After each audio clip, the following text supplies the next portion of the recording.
एक शहर जो अपनी खूबसूरती और चाय की सौंधी महक के लिए जानी जाती है। एक शहर जो बादलों के बीच दौड़ लगाती है, जहां भारत की सबसे ऊंची वर्ल्ड हेरिटेज स्टेशन है, तो वहीं टॉय ट्रेन की छुक-छुक सैलानियों के दिल में अपना घर बनाती है। हेलो दोस्तों, मैं हूं सोनी और आज आपको लेकर चलती हूं मैं दार्जिलिंग के कुछ खूबसूरत नज़ारों से रूबरू करवाने। चूंकि आज शहर बादलों की गोद में आराम कर रहा था, तो यह संभव ही नहीं था कि हम आज यहाँ सूर्योदय का नज़ारा देख पाए। अतः हमने टाइगर हिल जाने का प्रोग्राम पोस्टपोन कर दिया। कसक तो दिल में था कि हम कंचनजंगा से सूर्योदय का वो अद्भुत नज़ारा नहीं देख पाएंगे, लेकिन यहाँ का मौसम इतना खुशगवार हो रखा था कि जल्द ही वो कसक मन से निकल गया और हम निकल पड़े दार्जिलिंग के बाकी बचे हुए व्यू पॉइंट को देखने के लिए। आज हम सबसे पहले पीस पकौड़ा देखने के लिए पहुंचे। पीस पकौड़ा दार्जिलिंग के जला पहाड़ क्षेत्र में स्थित है। यह 94 फीट ऊंचा सफेद संगमरमर से बना हुआ स्तूप है, जिसका निर्माण सन 1992 में हुआ था। इस स्तूप के चारों ओर भगवान बुद्ध के जीवन की विभिन्न अवस्थाओं को दर्शाने वाली सुंदर मूर्तियां बनी हुई हैं। यह अत्यंत ही शांत जगह है। मौसम साफ रहने पर यहाँ से कंचनजंगा को भी देखा जा सकता है।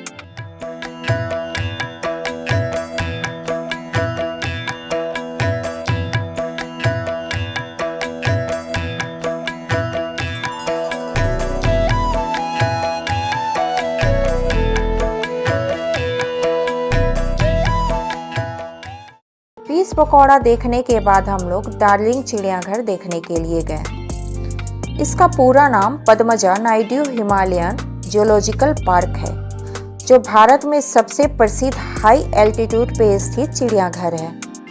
इस पार्क का मुख्य उद्देश्य हिमालयी वन जीवन को संरक्षण और प्रजनन है। यहाँ red panda, snow leopard, Himalayan wolf जैसे दुर्लभ जानवर भी देखने को मिलते हैं। यह जूलॉजिकल पार्क और हिमालयन माउंटेनियरिंग इंस्टीट्यूट HMI दोनों एक ही परिसर में स्थित है। HMI की स्थापना सन 1954 को हुआ था। इस संस्थान से भारत में आधुनिक पर्वतारोहण को प्रतिष्ठा और एक नई पहचान मिली। यहाँ पर पर्वतारोहण का प्रशिक्षण भी दिया जाता है।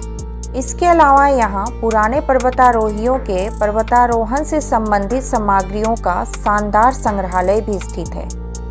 चूंकि अंदर कैमरा अलाउ नहीं है, अतः अंदर का विजुअल हम आपको नहीं दिखा पाएंगे, लेकिन आप दार्जिलिंग जाएं तो इस जगह को जरूर विजिट करें। एक बहुत ही खूबसूरत और जानकारी से भरा हुआ शानदार जगह है।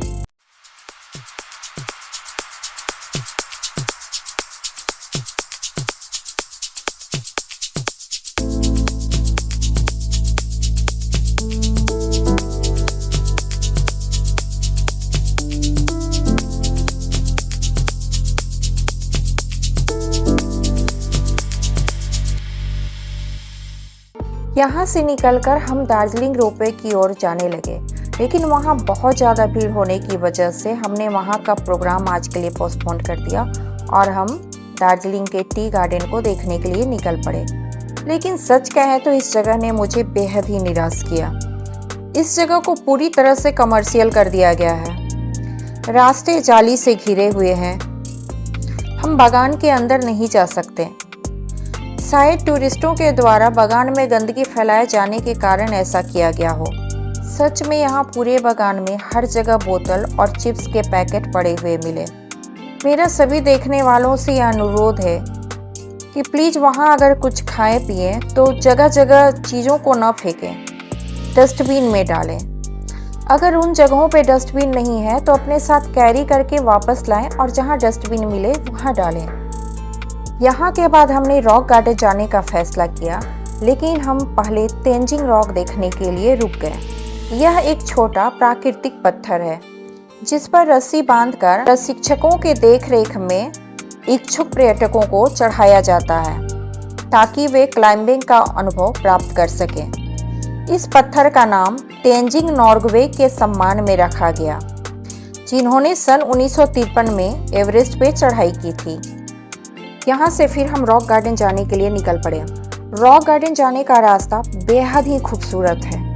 ऊंचे ऊंचे पर्वत, गहरी घाटियां और चारों ओर जहां तक नजर जाए वहां सिर्फ चाय के बागान। हाँ, यहाँ के चाय के बागान बेहद ही खूबसूरत, साफ सुथरे हैं। हाँ, यहाँ जाने के क्रम में रास्ते थोड़े टूटे फूटे मिलते हैं, लेकिन पहाड़ों के रास्तों से हमेशा अच्छे होने की उम्मीद नहीं की जा सकती।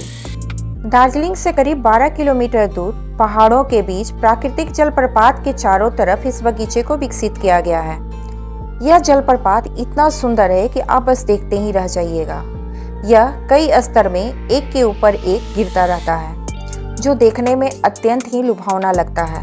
यह जगह अपनी हरियाली, रंग बिरंगे फूल, झरने की आवाज और शांत वातावरण के लिए जाना जाता है। रॉक गार्डन से कुछ दूरी पे गंगा मैया पार्क स्थित है, लेकिन जिस समय हम दार्जिलिंग विजिट कर रहे थे उस समय गंगा मैया पार्क अस्थायी रूप से बंद था, अतः हम गंगा मैया पार्क देखने नहीं जा पाए।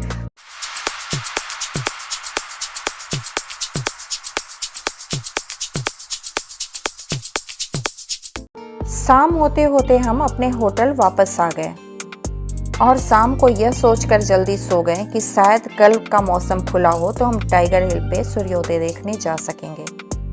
लेकिन अगले दिन भी वहां के मौसम ने अपना रुख नहीं बदला और हम टाइगर हिल वापस से नहीं जा पाए। तब हमने आज लेट से दार्जिलिंग घूमने का प्लान किया। हमने आराम से नाश्ता करके करीब 11 बजे दार्जिलिंग रोपवे की ओर प्रस्थान किया। दार्जिलिंग रोपवे का नाम रंगीत वैली पैसेंजर केबल कार भी है। यह एक काफी लंबा केबल कार जर्नी है जो करीब एक तरफ से 15 से 20 मिनट तक का समय लेता है। इस केबल कार का दोनों तरफ का फेयर 350 रुपये प्रति व्यक्ति है। इस केबल कार पे सवारी करते हुए चारों तरफ हरे भरे चाय के बागान, घाटियां, दूर दूर फैले हुए पर्वत श्रृंखलाओं का आनंद लिया जा सकता है। दार्जिलिंग रोपवे के बाद टॉय ट्रेन लेने के लिए हम दार्जिलिंग रेलवे स्टेशन पर पहुंचे। टॉय ट्रेन के लिए टिकट हमने रात में ही करवा ली थी। इस ट्रेन की पूरी जर्नी करीब 1 घंटे 35 मिनट से लेकर 1 घंटे 45 मिनट तक की होती है। टॉय ट्रेन दार्जिलिंग स्टेशन से निकलकर घूम रेलवे स्टेशन तक जाती है और घूम से वापस दार्जिलिंग रेलवे स्टेशन तक आती है। इस बीच वह बतासिया लूप में करीब 10-15 मिनट के लिए रुकती है। यह टॉय ट्रेन सन 1881 से यहाँ चल रही है, जिसे 1999 में यूनेस्को द्वारा विश्व धरोहर का दर्जा दिया गया है। यह संकरी पटरी पर चलती है और कई दफा तो यह घर और दुकानों के बिल्कुल सट के निकलती है। इस टॉय ट्रेन में सफर करने का अपना ही आनंद है। यह टॉय ट्रेन गोलाकार लूप बनाकर बतासिया लूप पर पहुंचती है। बतासिया लूप बेहद ही खूबसूरत जगह है, जहां से मौसम साफ रहने पे कंचनजंगा का एक शानदार व्यू देखने को मिलता है। और अगर मौसम धुंध से भरा हो तो आप देख ही रहे हैं, यह नज़ारे किसी जन्नत से कम नजर नहीं आ रहे। यहाँ के बाद टॉय ट्रेन घूम रेलवे स्टेशन पे पहुंचती है। यहाँ DHR घूम म्यूजियम भी है और एक मोनेस्ट्री भी है। यहाँ ट्रेन करीब 20-25 मिनट रुकती है। इस बीच आप चाहें तो इन दोनों जगहों को विजिट कर सकते हैं। इसके अलावा घूम रेलवे स्टेशन पे खाने पीने की कई सारी चीजें मिलती हैं, आप उसका भी आनंद ले सकते हैं। घूम रेलवे स्टेशन भारत का सबसे ऊंचा रेलवे स्टेशन है। यहाँ से ट्रेन वापस बतासिया लूप होते हुए दार्जिलिंग स्टेशन पे आकर रुक जाती है। घूम रेलवे स्टेशन भारत का सबसे ऊंचा रेलवे स्टेशन है। यहाँ से ट्रेन वापस बतासिया लूप होते हुए दार्जिलिंग स्टेशन पे आकर रुक जाती है। दार्जिलिंग स्टेशन से आज हम सीधे मॉल रोड पहुँच गए। मॉल रोड बेहद ही जीवंत लगता है। यहाँ के प्रमुख कैफे में हमने कुछ खाना खाया और वापस लौट आए। अगले दिन हमें घर के लिए निकलना था, अतः हमने अपना सामान पैक किया और सोने चले गए। यहाँ से वापस लौटते वक्त मन बस यही सोच रहा था, किसी जगह घूमने जाते वक्त मन कितना खुश होता है ना, लेकिन जब लौटने का वक्त होता है तो मन भारी होने लगता है। लेकिन यही तो जीवन का सच है, जो आज है वो कल हो ही जाता है।